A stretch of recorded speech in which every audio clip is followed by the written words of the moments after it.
has white against Magnus Carlsen. This was played in one of their Blitz tournaments in 2016. 2016, when Carlsen was near the height of his powers. Boy, that's loud. Still loud. Man. Okay, Nimzo-Indian. It's C.L. Smith. You're a mod. I wonder if you're playing poker. Are you ever not playing poker? Okay, so Nakamura played E3. That's probably the most common move, the Rubinstein variation, named after Mr. Variation. And white played knight E2 to defend his other knight. Rook E8. Magnus knows always play bishop F8. And after A3 he did. Always play bishop F8. G3 by Hikaru to fianchetto his bishop. D5. Takes. Bishop G2. Magnus doesn't want white to gain space on the queen side with B4. So he plays A5. Knight A6. Pawn's probably going to go to C6. What am I doing wrong? What was it? Oh, it's the left. Yeah.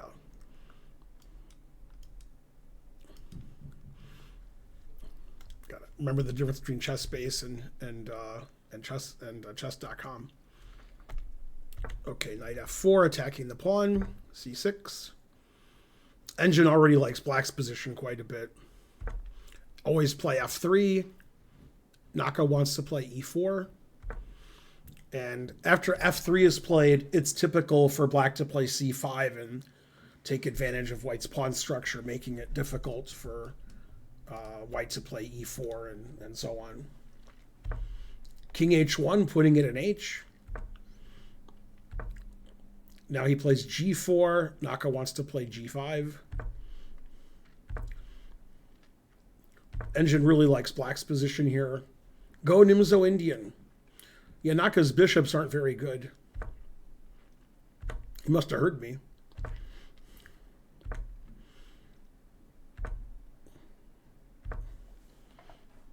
Magnus attacks the pawn on D4.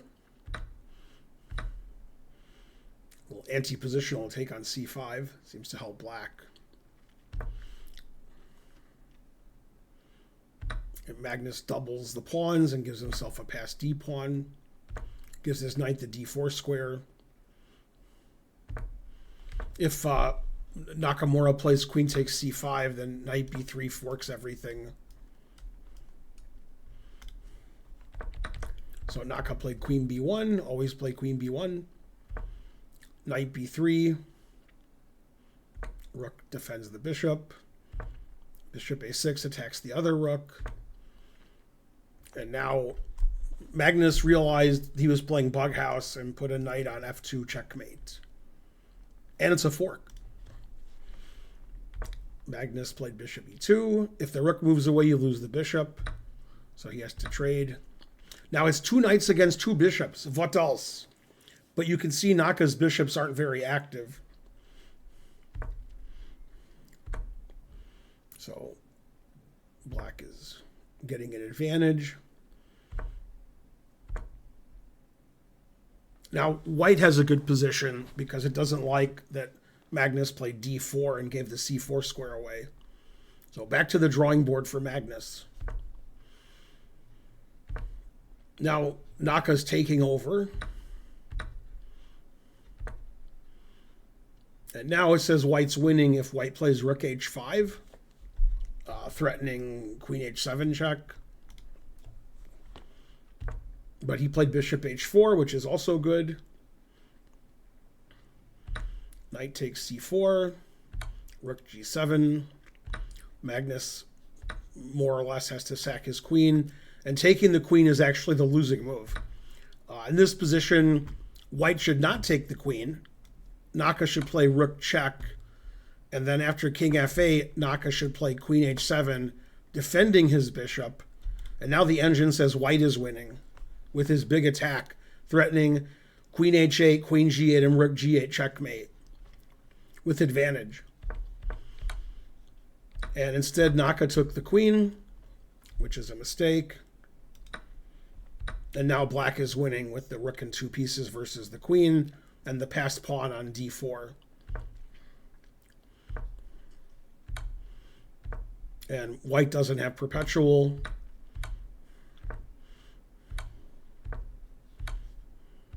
Sacrifices his knight, and he pushes his pawn, and the pawn's unstoppable.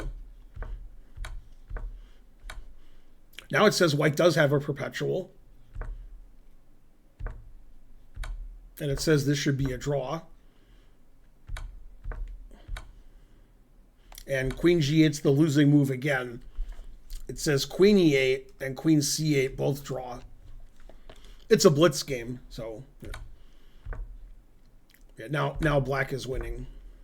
The checks run out.